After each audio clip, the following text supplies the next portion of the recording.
Never trust a man that doesn't walk with a limp. Today I am following up yesterday's message on We Who Wrestle With God with a theme about walking with a limp, yeah? Fellas, a lot of us walk with limps. We carry life experiences, moments where we've been touched by heavy things more powerful than ourselves. Could be tragedies, could be everything from divorce to loss of a spouse or a bankruptcy, betrayal, loss of a kid. Yeah? Mate, go through the list. Us blokes, particularly if you put yourself out there, a literal just injury, setback.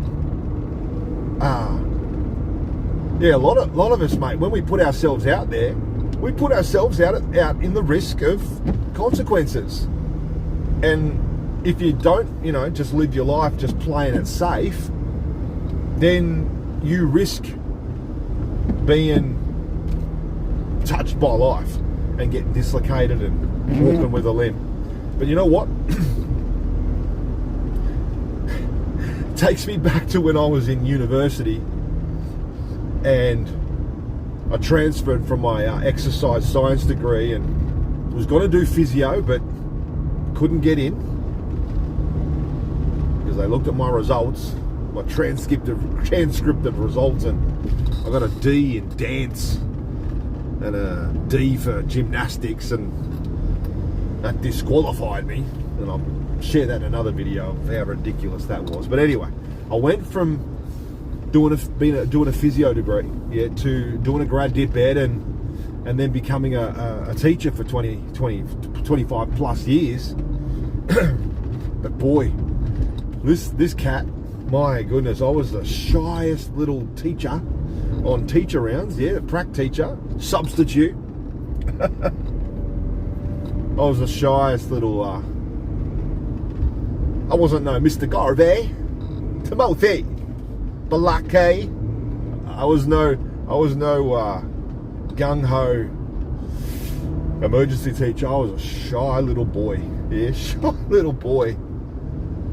And I got thrown into teachers' rounds out in Ferntree Gully Secondary College. What a classic that was. I think after my first day of prac teaching, I was just so nervous, man. So shy. And I'm like 20, how old was I? 20? 17, 18, 19, 20. I finished high school early. Graduated prep early, so I finished high school early. Finished uni early. I was 20 years old and I was doing teaching rounds, as a prac teacher. And I had 17, 18-year-old youth, 2 years younger than me, talking smack to me, trying to pull every Delilah trick, dude, dodgy town, man. Oh man, I had to walk on a narrow line there, man. And the first day or first couple of days of prac teaching, my supervising PE teacher, who looked extremely similar to Ned Flanders, which is so funny. He rang up my uni. He rang up my lecturer, Mr. Ian Broadley, it happened to be, Hawthorne Institute of Education. He rang him up and said, "Who have you sent me? You send me great people every year for prac teaching. Who is this green leaf?" Called me a green leaf, yeah? I was not prepared. Man, I had no life experience. This is where I'm going to today. I had zero life experience. I was as green as they come. And he rang my lecturer and said, "This guy's chosen the wrong career. Tell him to quit the grad dip ed. Don't be a teacher, go be a librarian. You can be a librarian if you're going to school. Imagine me as a librarian. Man, I'm reading the book, man. Don't you ever interrupt me while I'm reading the book." Oh, I would have been the world's funniest librarian too, eh? That would have been cool. But man, I was green. I was young.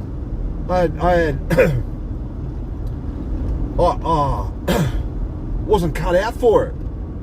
But boy, did I get a limp that year. Boy, did I go through week after week after week of wrestling with my career, with what would be a 25-year plus career.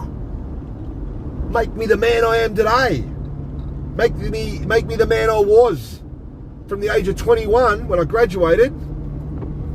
Yeah, all the way through into my mid to late 40s when I left teaching. In a school setting, still teaching now. Teaching you, goose. But mate, I was green. I had no wrestle, but that became my wrestle. Oh boy, through tears, literal tears. Through, my goodness, the touch on my personality and,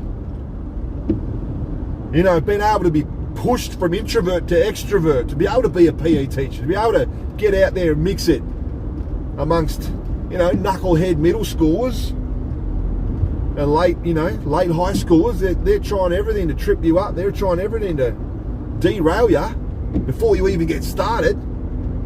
I went through a year of wrestle, went through my BJJ belts. Every challenging class, every shot put that literally got thrown at me, every attempt to take my integrity, I passed them all with I was going to say flying colours. I'd say I passed them all with crying colours. I had my wrestles and I walked with a limp. I walked my whole teaching career with a limp. Yeah, I know what it's like. If you're not on the front foot with students, maybe you're a teacher out there, if you're not on the front foot with students, mate, they'll run all over you. They will run all over you like Mr. Slow on a steamroller. They'll just get you. Woo! So, in my career, because of the limp, because of the dislocation, kind of getting pushed from introvert to extrovert when I need to be, mate, look out. Mr. K's in town. Woo! Dude. I was on the front talk, mate. Every class, I was trying to smack talk you. I was trying to smack talk the students before they smack talk me. Yeah? Bit of Eminem style. Bit of Eminem rap battle. 8 Mile. Self-deprecate. Get stuck into yourself and take all the material from the kids away from them. And then get stuck into them in a good way, you know what I mean. I had a master in my second year of teaching. My second year of teaching at Oxley College. Shout out Oxley College. We stand before thy throne, O Lord, and pray for grace and you. Footy boys used to sing that, the old Roosters, yeah? Remember that, Joshy McMahon? Scott Manetti? Remember the Roosters? Shout out to the Oxley College Roosters. Lord bless the school and bless this day. Remember that? Oh, dude, those were the days. Equip us, Lord, for you, for wisdom and godly virtue. We strive this day to find till Christ is formed. Something like that. In every heart, in every mind. Something like that. Finished off, didn't it? Oh, what a ripper. I think Peter Wolf wrote that song. Shout out, Wolfie. How you going, Carrot Man? The Orange Man? I digress. Anyway, if you're from Oxley College and you're watching this, dude, consider liking and subscribing and sharing this content. I'd love to get in touch with a heap of you old ex-students from the old Oxley College. Hey? Oh, what a classic that time was. Anyway, man, the master, my sensei of how to smack talk and build relationship and rapport, yeah? I'm getting at this, building rapport with students, was none other than the great South African, Mr. Trevor Whittle. Trevor, that was British. Trevor Whittle, yeah? Yeah, Trevor. Hey, Trevor. Shout out to you, Trevor.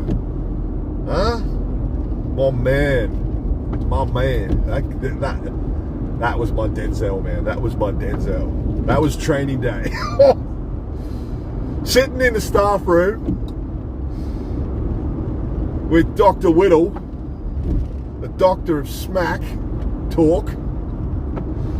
Trevor Whittle, mate. Those recess and lunch cup of teas or cuppas in little portable staff room there at Oxley College. Good old portables, mate. That was my training day. I was the little fledgling. I was the fledgling little white teacher. Undergoing my training day with Denzel, man. Dude, Trevor. Talk about wrestling with Trev. Wilfred Gordon. Oh, here's another name from the past. Oh my goodness. I've had it's like kung fu training for teachers with those guys. My goodness. Anyway. Mate, what a trip down memory lane. Can you see the nostalgia? Yeah? Can you see the nostalgia when I'm thinking about all the wrestles and the limps that I've received in my career? Make me the man I am? Made me the teacher I am? Mate. So when stuff happens to you, when you get thrown in, green as a leaf, yeah? When you get thrown into something green as a leaf, and it's like sink or swim, mate, you just got to swim. You got to fight. You got to wrestle. And then wrestle long enough, hold on long enough. Watch yesterday's video, go on, watch it. Hold on long enough that you get your blessing and you get your limp. Mate, a limp's what makes you trustworthy. A limp's what makes other people able to identify with you, relate to you. You can inspire them, not because your life's perfect, not because your life's completely wrinkle-free, injury-free. It's inspirational and it's relatable because people can identify, mate, I'm going through that too. Oh my goodness. So walk with a limp. And when limps happen, when injuries, setbacks, mate, if they happen, God forbid they happen, but when they do, yeah, Jesus said once, you know, it's like when the storm comes, not if, when. When the storms come, what's your life built on? And if you're wrestling with sand, you can't win against sand. Yeah? You can't build your life on sand. Everything you build on sand is just going to crumble. But when the storms hit, if you've wrestled with a rock, ooh yeah, can you smell what the rock is cooking? Hey? When you wrestle with the rock, when you wrestle with the people's Savior, Jesus Christ, when you build your life on Him,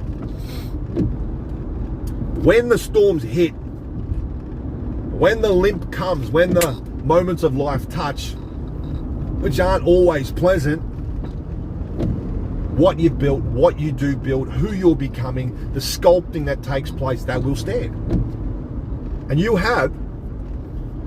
be building an experience like no other, a life like no other. So it's an opportunity today not to avoid bankruptcy or divorce or tragedy or loss of life, breakings, not to avoid it, but if it should happen, again, God forbid those things do happen, but if they do, you wrestle through it. Maybe some of them are redeemable. Maybe you can get them back. Wrestle for it, fight for it. But I'm here to say, if things go, then you need to move through it, try to get a blessing out of it, and when it leaves its indelible mark and it becomes part of your limp, okay, don't Don't pretend like you ain't got a limp. And here's another thing I thought of. This could be a kicker for you. You know, people pretend. People pretend like they got no limp. People pretend. Pretentious. If you pretend you don't have a limp, but really you do, and you're covering it up, you overcompensate, don't you? You ever met those men that overcompensate? Are you one of those blokes? We all know what it's like to meet a bloke that overcompensates, yeah? Maybe you don't have to be short to have this, but it's like short man syndrome. Yeah, passive aggressive, trying to make up for something that if you only embraced it as a limp, you'd be you'd be much less of a knob. A lot of blokes are just knobheads, mate. They're just annoying, overcompensating, pretentious knobheads. Don't be that guy. Embrace your limps. Man, I couldn't wait when I was a teacher, right? I couldn't wait to play the card of, bit of an old bloke now, yeah, fossil. It's all part of the game, mate. Don't pretend like you're Mr. Cool, too cool for school forever. Drop the charade, man. When stuff hits ya, yeah, and you get dislocated, don't overcompensate and pretend like your walk isn't different. Your walk is different. Don't overcompensate and just be an annoying knob. Don't do that. Don't do that. Be a man. Do that right there. My goodness. Be real. It's all part of the package. It's part of who you are anyway. So instead of overcompensating, you know, what happens when you overcompensate with an injury? You affect other areas of your body. It stuffs you up. Stuffs other parts of your body up. So let's not overcompensate, but embrace the limp. A limp becomes, oh, here we go. The limp becomes your legacy. Oh, dropping gems, mate. Dropping bars. Oh my goodness. Dropping bars, mate. Bars of gold. Yeah, your limp becomes your legacy. We all love an underdog story. We all love a comeback story. Love a comeback. Love a resurrection.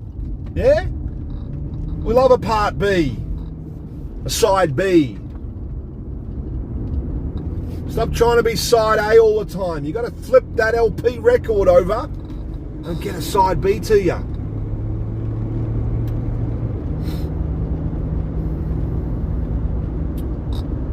So get some life experience. Go through the wrestling. Get touched. When you are touched. When the storms come. When you get dislocated.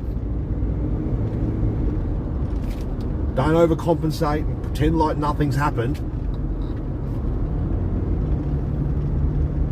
Don't be that annoying, pretentious knobhead. Be real. Let your limps become your legacy. Let it become, that's part of my package. That's part of my sculpting. Yeah? That's part of my sculpting, mate. It's part of the masterpiece that is you. It's part of the uniqueness that is you.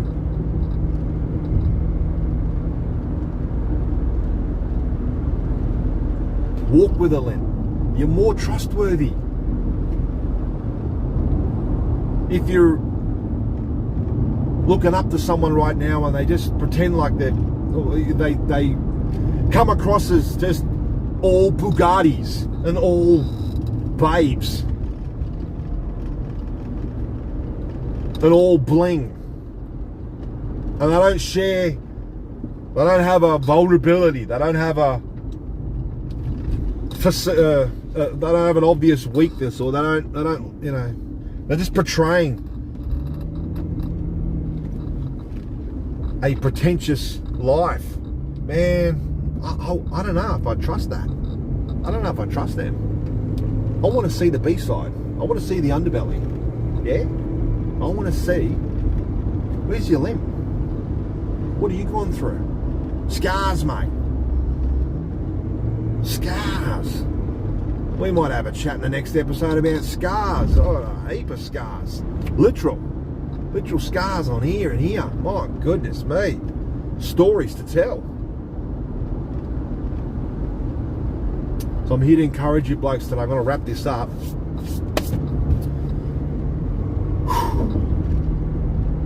Walk with a limp.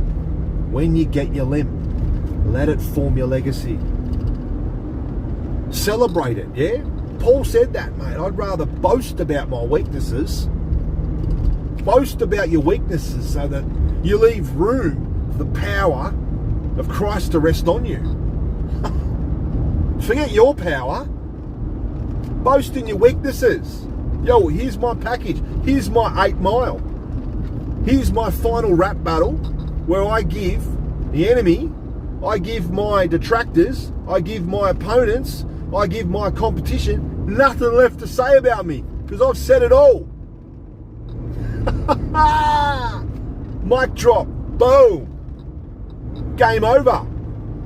Stop being that pretentious, got it all together knob. Stop it. Stop it. I want you to think about, so I'll wrap this up. What are your limps? And how can those limps kind of come front and center today to form part of your legacy, to form part of your voice? Yeah? If you got value from this, like, subscribe, comment in the comment section about your limps and what hit you most about this clip. Love you all, and I got a couple more videos right here for you to watch. You can watch yesterday's one about We Who Wrestle with God, or you can watch the other one that's recommended down here, and I'll see you in the next video. Cheers.